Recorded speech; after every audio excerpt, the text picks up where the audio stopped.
The condolence letters still sat unopened on the table when a new envelope slid under my door. Morning light spilled across the floor. Cold, too honest. Inside was no sympathy, only paperwork, a transfer of authority signed by my own son. The ink wasn't even dry. I was still wearing black, still half listening for my husband's voice in the quiet, and yet the world had already decided I was done. "Mom, it's time to move on," his voice said from the phone. I wondered, move on from what? My grief or my worth? The next morning, Ryan showed up with that tone, the one that sounds polite but feels like a verdict. Melissa followed, holding a clipboard like she was his assistant instead of his sister. They sat me down at the dining table, the same one their father built by hand. Ryan folded his hands, rehearsed, calm. "Mom," he said, "we've been thinking. It's not safe for you to stay here alone anymore. We could sell this place. You could move in with us. You'll be taken care of." Taken care of. Those two words landed like stones in my chest. Melissa jumped in quickly. "It's not about money, Mom. It's just, you shouldn't have to worry about bills or repairs. You deserve to rest." I looked between them. My son, who used to draw monsters on the living room walls, and my daughter, who once begged to keep the family cat even after it scratched her face. Both of them now talking to me like I was a fragile expense report. "Who's waiting outside?" I asked. Ryan blinked, caught off guard. "Oh, that's just a realtor friend. No pressure. He's here to, give an estimate. An estimate for my life, for my memories, for every Christmas dinner, every spilled cup of paint from my classroom that I washed off this same kitchen floor."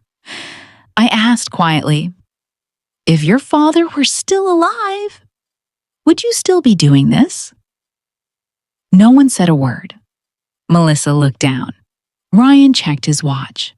That silence said everything. When they left, the house echoed. Not with noise, but with absence. I made tea, but never drank it. The steam curled and disappeared, just like patience does when no one looks you in the eye long enough to see who you are. I sat there, tracing the cracks in the table with my fingers. Arthur used to run his hands along those same lines, saying they made the wood human.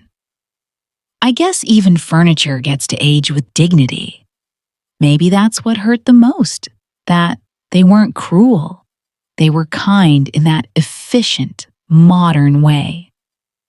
The way people are kind to pets or to things they plan to move out of the way. They called later that night voices all sugar and reason. "Mom, it's for your own good. You'll have more company with us. You won't have to worry about falling or forgetting something." But what they really meant was, "We'll feel safer when you're where we can watch you." And maybe they didn't notice, but every time they said "we," I heard "you don't belong here anymore." The next morning, I looked at the walls Arthur had painted blue, because he said, "Blue makes a room breathe." I touched the windowsills he fixed after the last storm. It wasn't about wood or bricks. It was about presence, about proof that I had built something that mattered. They wanted to sell that proof. For days, I tried to understand them. Maybe it was guilt. Maybe they were scared of growing old themselves. Or maybe they'd forgotten that help without heart is just management. It's funny how people disguise control as care. They call it responsibility, as if love needs paperwork. When Melissa called again, I almost didn't answer. But I did, because that's what mothers do. "We answer," she said. "Ryan's just trying to do the right thing." And I said, "Honey, the right thing shouldn't make someone feel small." She was quiet for a moment, then said she'd come by the weekend with her husband to go over options. I could hear kids laughing in the background. My grandkids. I wondered what they thought love looked like, if this was the example being set. After the call, I walked through the house, barefoot. Every creak under my step felt like Arthur whispering, "You're still here, Nora." In the living room, sunlight caught the corner of a family photo. Ryan at 10, holding his first soccer trophy. Melissa, missing a front tooth, holding a paintbrush. They used to look at me like I was their whole world. Now they look at me like I'm a chapter that's overstayed its page. That night, I dreamed of the lake house Arthur once talked about building, a quiet place near the water. He'd draw it on napkins at dinner saying, "Someday, when it's just us." Maybe that dream was still somewhere waiting, untouched like those condolence letters I never opened. For now, though, I sat in this house that everyone thought was too big, too old, too much. I let myself miss him. I let myself ache. And I promised that if anyone tried to rewrite the story we built here, I'd at least keep one chapter written in my own hand. Because sometimes, taking care isn't love, it's fear wearing a polite smile. And I've lived long enough to know the difference. If this kind of story hits close to home, you're not alone. Sometimes the quiet battles inside families are the loudest ones to fight. If you've ever felt unseen, or if you've had to stand your ground with someone you love, share your thoughts below. Or maybe just send this to someone who needs to hear it. Love should never sound like a contract. It should sound like staying. The attic hadn't been opened in years. Arthur used to joke that whatever was up there was older than our marriage. The stairs creaked under my feet as I climbed, one hand on the rail, one holding a flashlight that flickered like it wasn't sure it wanted to remember either. The air was thick with dust and cedar. Everything smelled like time. I started pulling out boxes, Christmas ornaments, old student paintings, a wedding dress wrapped in yellowing plastic. Then, under a stack of forgotten canvases, I saw it. A wooden box with Arthur's handwriting on the lid. "For Nora," it said. That was all. I sat down right there on the floor. The box was lighter than I expected, but my hand still trembled as I lifted the latch. Inside were 3 things: his old leather notebook, a USB drive, and an envelope that had never been mailed. For a moment, I just stared. My chest ached in that strange way grief does when it shows up late. Quiet, but absolute. Then I opened the notebook. Arthur's handwriting was as steady as it always was. Pages filled with sketches of the house, of our backyard in spring, of the lake we used to visit when we couldn't afford vacations. He'd drawn me too.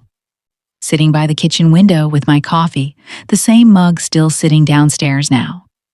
On the last page he'd written, "If you ever doubt what we built, look at your hands. They made more than meals. They made a life." I laughed, I cried, maybe both. Then I plugged in the USB. It took forever for the old computer to wake up, humming and groaning like it resented being disturbed. A single audio file popped up. Arthur, Cher Caldwell, Chakhi, final.wav. I hesitated, then pressed play. The sound cracked a little at first, then his voice, warm, low, exactly as I remembered it, filled the room. "If they forget who built this house, remind them gently, but remind them." I covered my mouth. He sounded alive. I could almost see him standing behind me, that crooked smile.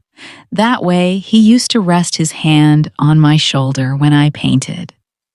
He kept talking, calm and certain. This home was never about walls. It's about who kept it standing when things got hard. "That was you, Nora," Don't let anyone take that from you. Not out of guilt, not out of love, especially not out of fear. I paused the recording, wiped my eyes, and let the silence settle. The whole attic seemed to hum with his presence. The letter came next. It wasn't sealed, just folded neatly. My name written across it, same ink he always used for birthday cards. Inside, one sentence caught me. If you're reading this, it means I trusted you to find it when you needed it, not a minute before. He knew me too well. I smiled through tears. Arthur had always been patient, always planning one step ahead, not for himself, but for me. At the bottom of the box were documents, bank forms, property papers, all signed in his careful script. He had transferred everything, every cent, every square foot of this house to my name years ago. I felt the air leave my lungs. My children thought they were protecting me. Arthur had already done that long before they ever thought to help. Downstairs, the house was still quiet, but it didn't feel empty anymore. I carried the notebook with me, ran my fingers over his sketches. One page had a drawing of a small cabin beside a lake. Beneath it, he'd written, "For when you need a view that reminds you you're free." I whispered, "You old fool. You were building me an escape plan, weren't you?" The sunlight through the attic window turned golden, catching the dust in the air like a slow snowfall. I realized then, Arthur hadn't left me alone. He'd left me breadcrumbs, and for the first time in weeks, I didn't feel like a burden. I felt chosen. I went back downstairs and brewed a fresh pot of tea. The first cup I'd actually drunk since the funeral.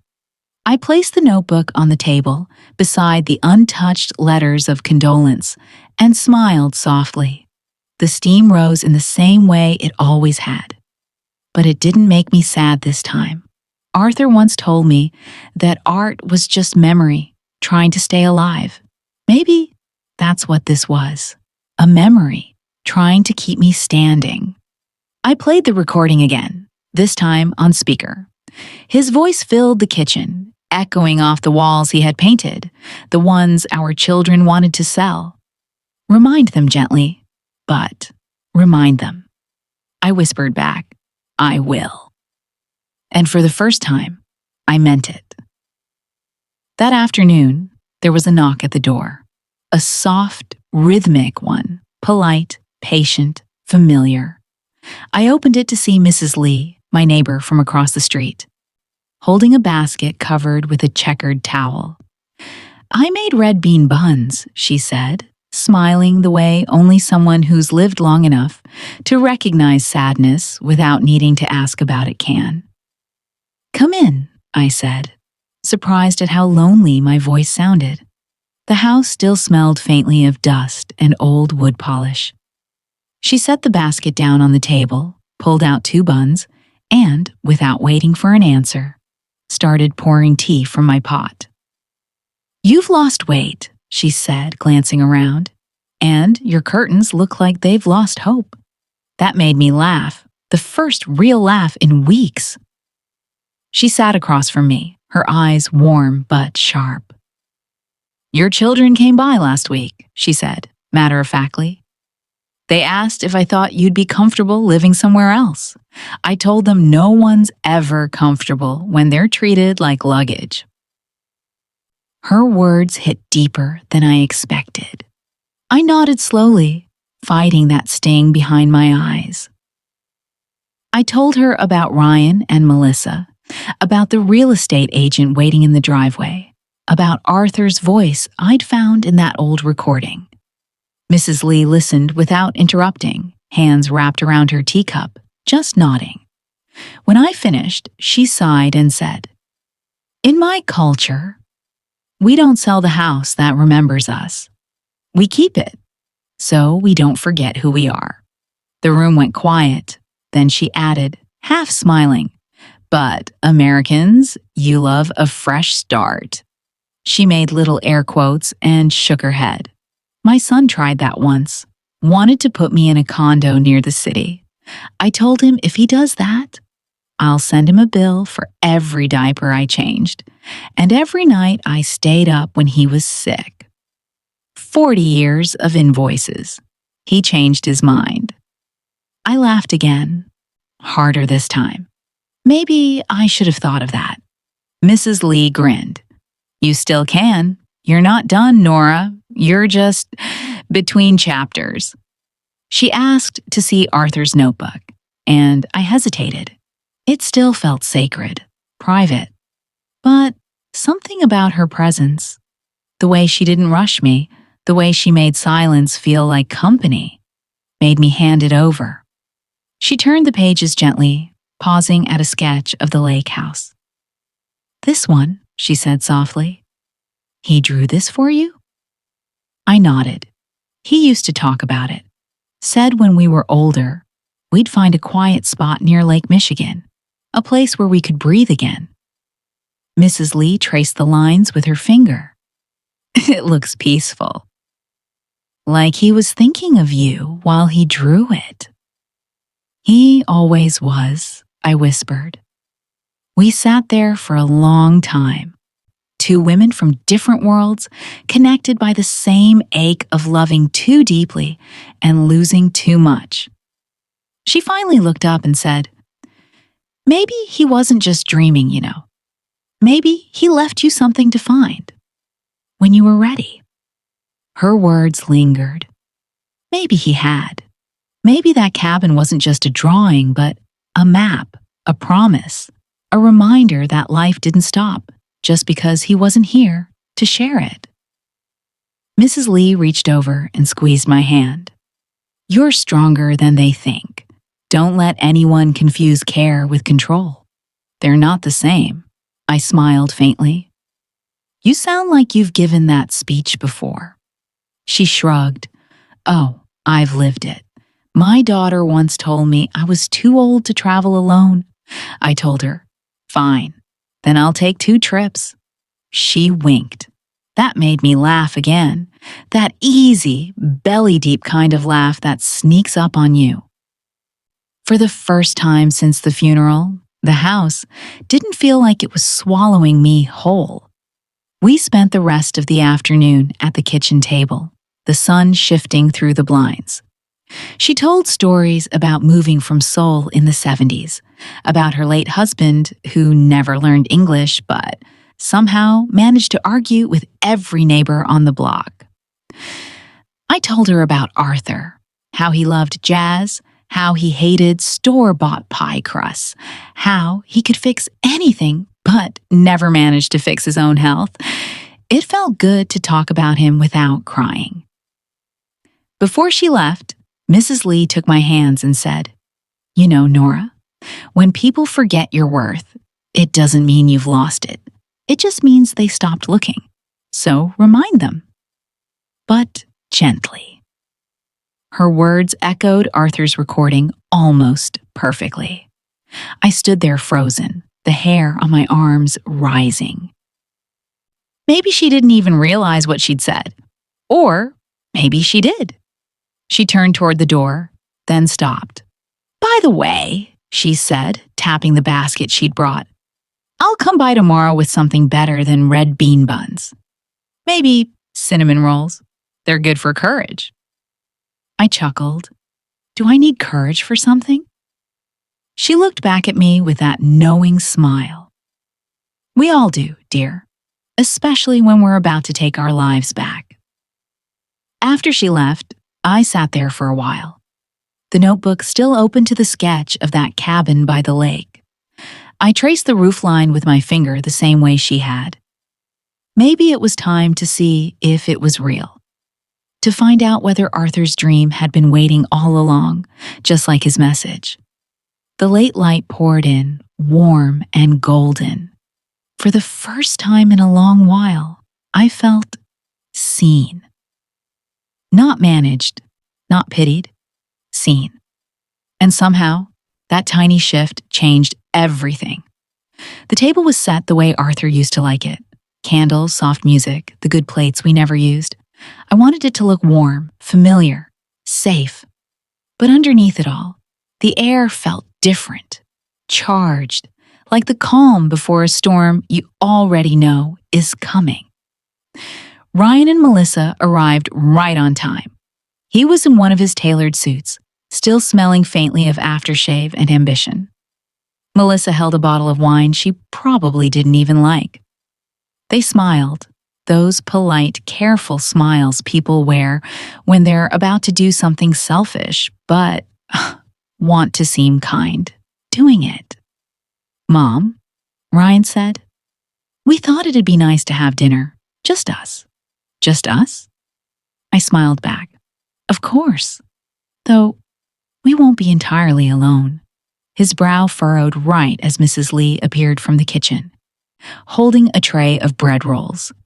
Behind her, Mr. Ramirez, Arthur's old friend and lawyer, walked in, adjusting his glasses. Ryan's smile cracked for the first time. "What's going on?" I took my seat. "You said you wanted to talk about the house. I thought we'd have witnesses, so no one forgets what was really said tonight." Melissa shifted uncomfortably. Ryan straightened in his chair, pretending calm. "You didn't have to do that, Mom. This isn't—" "It's exactly that," I interrupted softly. "A conversation about what belongs to whom and what doesn't." For a moment, the room was still. Then Mrs. Lee broke the tension with her usual warmth. "Eat first," she said, setting down the basket. "Good bread helps hard conversations." We all sat. Forks moved. No one tasted anything. Finally, Ryan put down his glass. "Mom, I know you think we're being pushy, but we're trying to protect you. You're alone in a big house. It's too much." I looked at him carefully. "Protect me? Or protect what's inside these walls?" His jaw tightened. "That's unfair." "No," I said quietly. "What's unfair is assuming I stopped being capable the minute your father died." Melissa reached out, voice trembling. "Mom, please don't make this harder than it needs to be." I smiled sadly. "That's the thing, sweetheart. You think I'm making it harder, but all I've been doing is surviving what you've made harder." Mr. Ramirez cleared his throat gently. "Perhaps I can help clarify something." He opened his briefcase and took out a set of folders. "Your father, Arthur Caldwell, took care of all legal matters before his passing. As of 5 years ago, this home, the art studio, and all associated savings were transferred solely to Nora Caldwell. She is the full legal owner." The color drained from Ryan's face. "That's not possible. He told me. He told you what you wanted to hear," I said softly. "He told me the truth." Ryan pushed his chair back, his voice rising.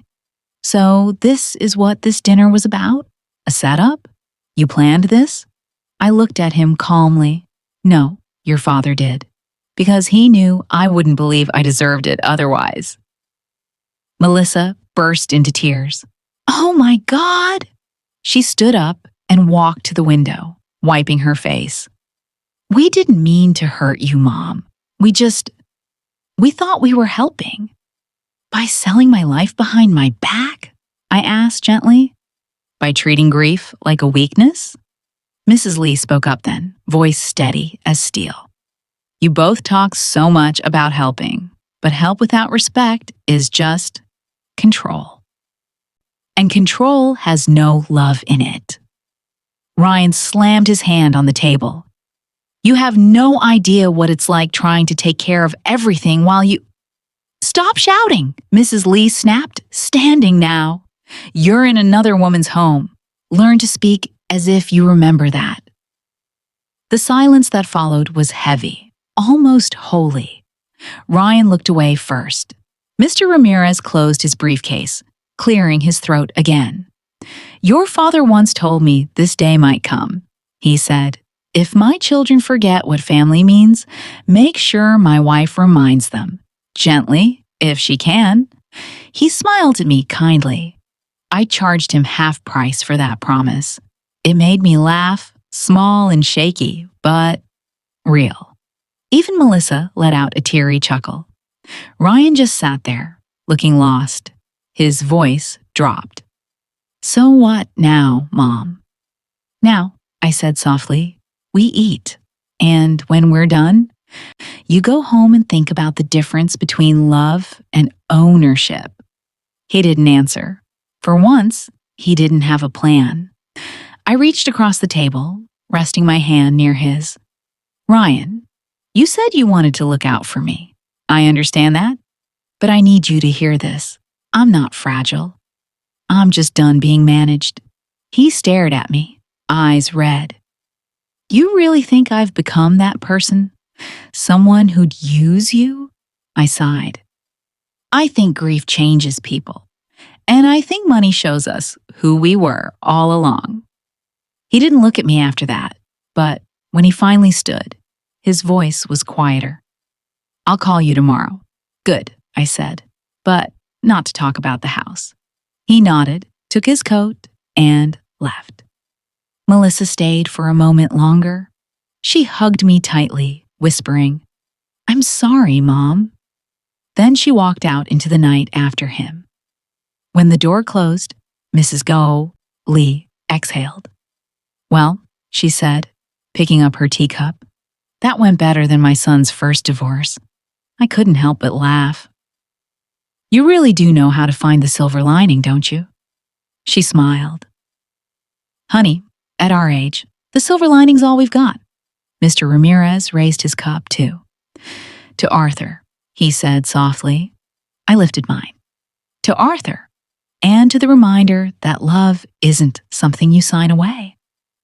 As the night settled back into calm, I looked around the table, the candles flickering low, the plates half empty, the air finally still.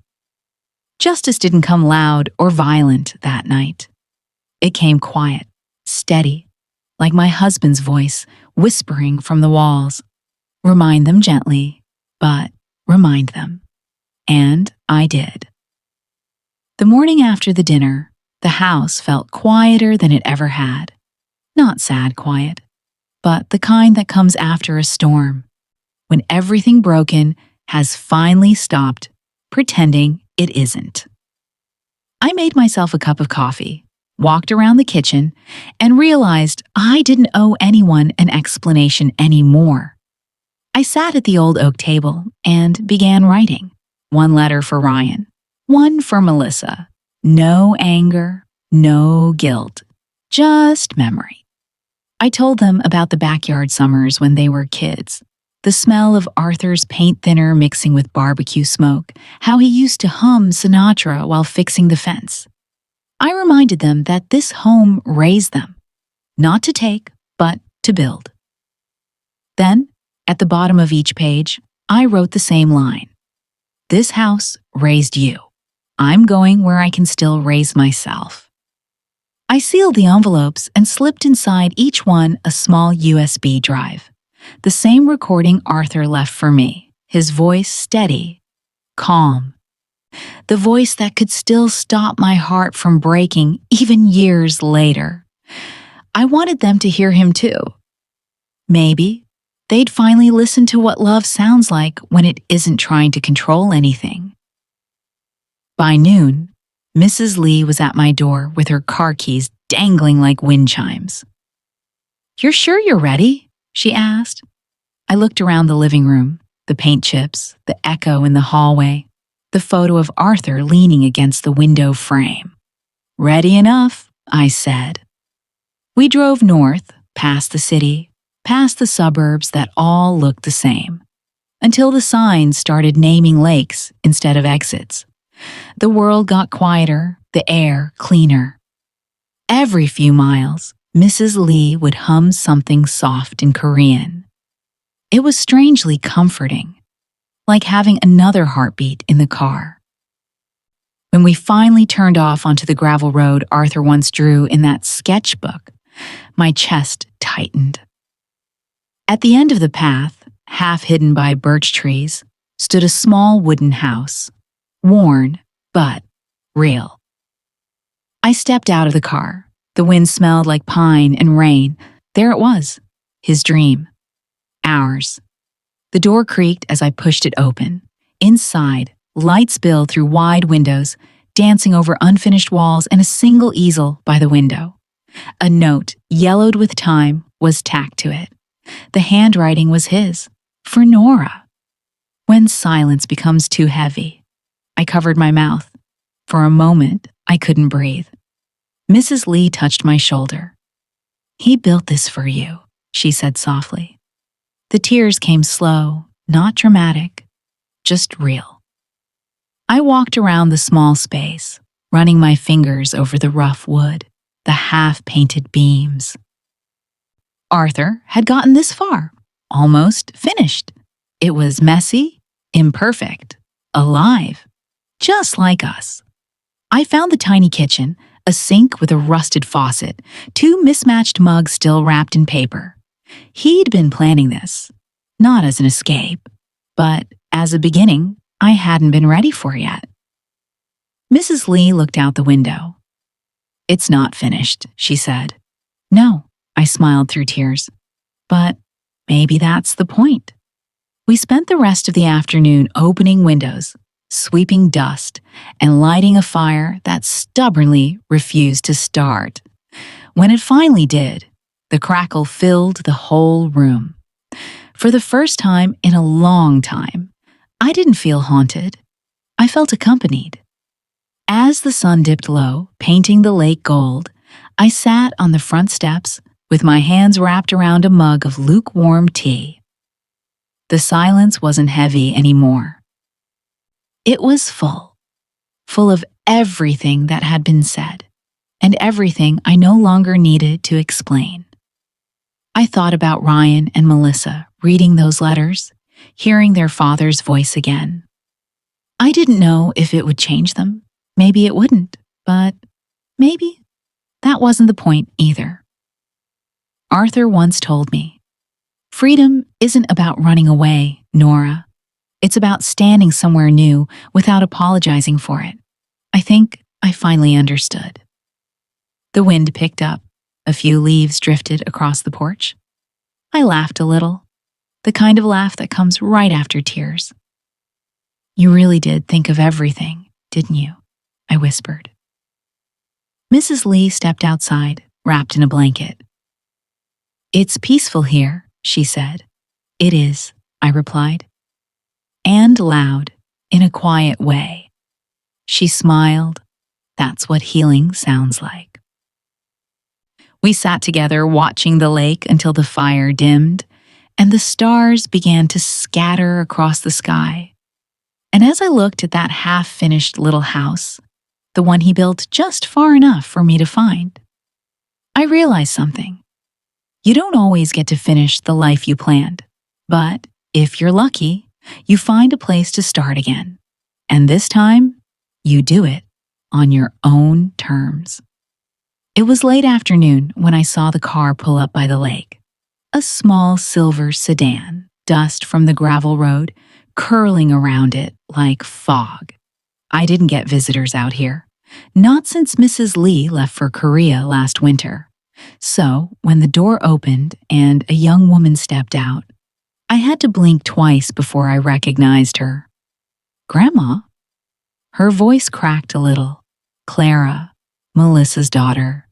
She was taller now, hair dyed the color of honey. Eyes so much like her grandfather's it made my chest ache. I wiped my hands on my apron and met her halfway down the path. "Clara? What on earth?" She was already crying. Not the dramatic kind. The quiet, tired kind. The kind I used to cry after losing Arthur. I should have called. I just needed to see you. I smiled gently. "Well, you found me. That's half the battle." She let out a shaky laugh. "Mom doesn't know I'm here." "I figured," I said, stepping aside so she could see the cabin. "You want to come in?" Inside, the air smelled like paint and coffee and pine. My half-finished canvas leaned against the wall. The lake, the light, and the window Arthur designed. Clara set her bag down carefully and pulled out a small package wrapped in brown paper and tied with an old ribbon. "This came in the mail last week," she said. It was addressed to me, in Grandpa's handwriting. My hands froze midair. "Arthur?" She nodded, eyes glistening. "It's a cassette tape. I borrowed my friend's old player. Figured maybe we could listen together?"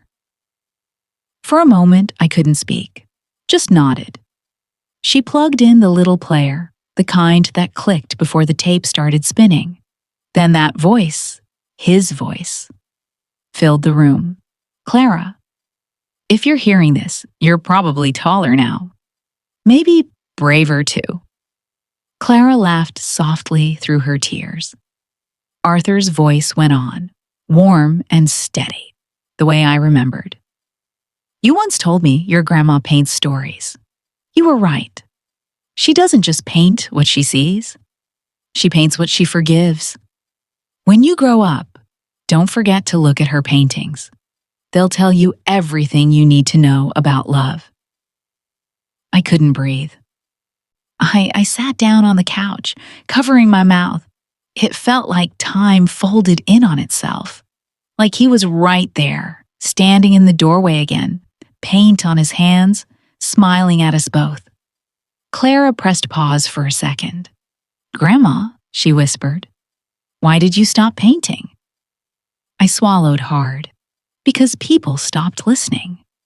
She looked at me for a long moment, then said softly, "Then let me be your first listener again."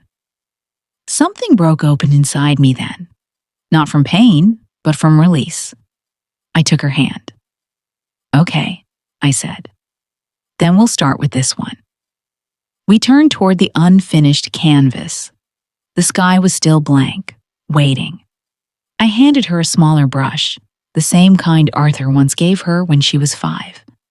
She hesitated. I don't know how. I smiled. Neither did I, the first time. Just don't be afraid of empty space. That's where light comes from. For the next hour, we painted. No big speeches, no explanations. Just the quiet rhythm of 2 generations breathing in sync. Outside, the lake caught the evening sun, and for a moment, it really did look like Arthur's hand was resting on the water, steadying it for us. When the tape clicked to an end, Clara set the brush down and wiped her cheek with her sleeve. "I'm sorry, Grandma," she whispered, "for what Mom did, for staying silent. I want to do better." I looked at her, really looked. She wasn't her mother's reflection. She was her own person, trembling, but brave enough to face the truth. I didn't say I forgive you. I didn't need to. Instead, I rested my hand on her shoulder and said, "Then start by helping me paint this house." Her lips quivered into a smile. "Deal." We stepped outside as the sky turned lavender. The house, still half finished, still imperfect, glowed in that soft light like it was exhaling after years of holding its breath. Clara turned to me and said, "Grandpa would have loved this place. He built it for when silence got too heavy," I said, smiling faintly. "Now, I think it's ready for voices again." She laughed. "Then let's fill it with them." As night fell, we brought the cassette player out onto the porch. Arthur's voice echoed one last time as the tape rewound. Gentle, timeless. "Remember, my girls, love isn't about staying. It's about still showing up." Clara leaned her head on my shoulder, and for the first time in a long while, the ache in my chest didn't feel like grief anymore. It felt like gratitude for what was lost and for what somehow found its way back. A year later, the lake house no longer smelled like new paint or dust. It smelled like life: turpentine, coffee, and wildflowers Clara picked every week.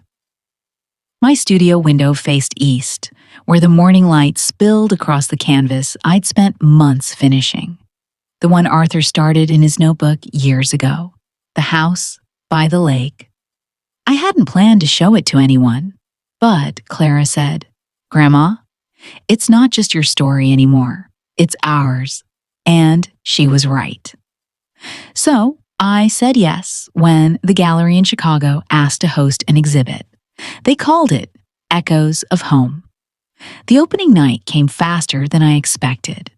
People filled the room, the soft hum of conversations mixing with the sound of piano music from somewhere near the back. I stood quietly beside the main piece, the lake glowing under an amber sky, the reflection of light so soft it looked alive. If you looked long enough, you could almost see Arthur's hand reaching from the window, waving, steady, patient. Clara handled everything: the invitations, the speeches, even the flowers. She'd grown into someone her grandfather would have been proud of. When she took the small stage at the front, the room quieted. "Some houses are made of bricks," she began. "Others are made of memories. The lucky ones? Both." Her voice trembled slightly, but she didn't falter. "This collection isn't just about architecture or loss. It's about what we build when love hurts us, and what we rebuild when love finds us again." I watched her speak, a calm warmth spreading through me. That's when I noticed, near the back of the room, Ryan and Melissa. They hadn't called ahead. They just came. Standing together, not saying a word, both holding the same hesitant stillness that I once carried myself. Ryan's hair had more gray now. Melissa clutched her purse like she didn't know where to put her hands. For a brief second, our eyes met.